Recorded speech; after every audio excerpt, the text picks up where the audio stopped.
Hello friends, मैं हूं अमृता और आज मैं फर्स्ट टाइम आपके लिए वीडियो लेके आई हूं टिकटॉक को लेकर, क्योंकि मैं भी टिकटॉक लवर हूं और मैं भी चाहती हूं कि टिकटॉक वापस आए। और आप में से बहुत लोग होंगे जो कि टिकटॉक का आपको इंतज़ार होगा बैन होने के बाद। आप यूज़ करते थे पहले और आपको इंतज़ार हो सकता है टिकटॉक वापस आना चाहिए। माइक्रोसॉफ्ट कंपनी जो थी वो टिकटॉक को खरीदने में अभी रुचि दिखा रही थी, जो कि खबरें आ रही है।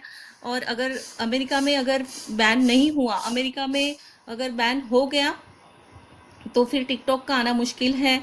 अगर माइक्रोसॉफ्ट कंपनी खरीद लेती है तो शायद हो सकता है कि वापस आ जाए। फिर ट्विटर ने भी सोचा है, ऑरकल कंपनी जो है वो भी शायद रुचि दिखा रही है। और अपने जो जियो कंपनी वाले मुकेश अंबानी है उनकी भी बात चल रही है। द टाइम्स ऑफ इंडिया का मैं दिखा रही हूँ आपको न्यूज़ ये वाला।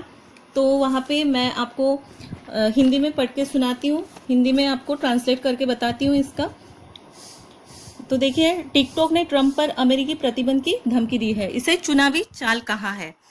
राष्ट्राध्यक्ष ट्रंप जो है उन्हें टिकटॉक ने नोटिस मतलब लीगल नोटिस भेजा है कि जो कि यूजर का डाटा चुराने का आरोप लगा था, मिसयूज करने का, तो वो बिल्कुल उनका मतलब बेबुनियाद है। और अमेरिका में टिकटॉक पाबंदी मतलब उस पर पाबंदी नहीं लगा सकते, क्योंकि जो टिकटॉक है वो यूजर का जो डेटा है सब सेफ रखा है उन्होंने और मिसयूज उसका नहीं किया है।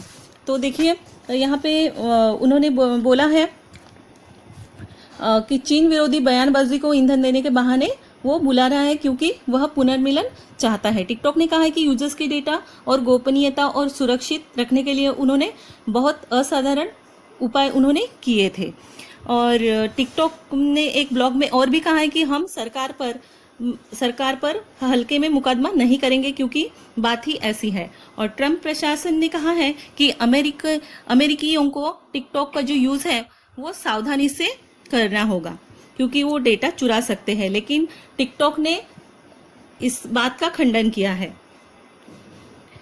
तो देखिए हमारे इंडिया में भी शायद वापस आ सकता है।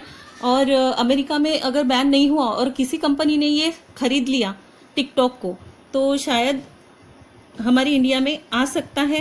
तो आपको ये वीडियो अगर अच्छी लगी हो तो सब्सक्राइब कीजिए, लाइक कीजिए और कमेंट कीजिए और बेल आइकन को दबाइए।